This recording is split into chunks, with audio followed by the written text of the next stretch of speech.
ગીર સોમનાથમાં કોરિડોરનો મુદ્દો ફરી એકવાર ગરમાયો। કોરિડોર ન જોઈતો હોવાનો સૂર ઉઠ્યો છે। અસરગ્રસ્તોનો કોરિડોર ન જોઈતો હોવાનો સૂર છે। પ્રભાસ હિતરક્ષક સમિતિએ બેઠક યોજી તંત્ર અસરગ્રસ્ત તેમજ આગેવાનોને ગુમરાહ કરતા હોવાના આક્ષેપ થયા। અદાણી હિતરક્ષક સમિતિના આગેવાનોએ ખરીદી લેશે તેવો આક્ષેપ કર્યો। ગામની એકતા તોડવાના તંત્ર પર આક્ષેપ છે અને તંત્રની કાર્યશૈલીને લઈને પણ ગામ લોકોમાં ભારે આક્રોશ છે।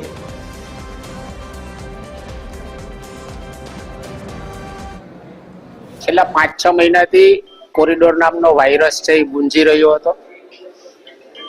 પ્રભાસ પાટણની જે એકતા સાથે રાખીને જે હિતરક્ષક સમિતિ બનાવવામાં આવી છે એના ક્યાંક ને ક્યાંક એકતાથી જોઈને વહીવટી તંત્ર છે એ ઢીલું પડ્યું અને 3 મહિના સુધી આ વાયરસ છે એ અહીંથી દૂર રહ્યો હતો।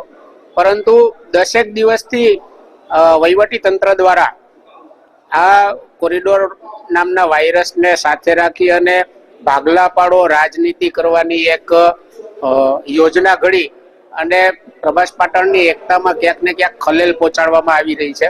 તો કે ભાઈ અમને તંત્ર દ્વારા બોલાવવામાં આવે છે, તંત્ર દ્વારા બોલાવવામાં આવે છે તો એવું કહે છે કે ભાઈ તમારા સમાજના આગેવાનો છે, તમારા પ્રભાસ હિતરક્ષક સમિતિના આગેવાનો છે, એમને તો અદાણી વાળા છે કે લઈ લેશે।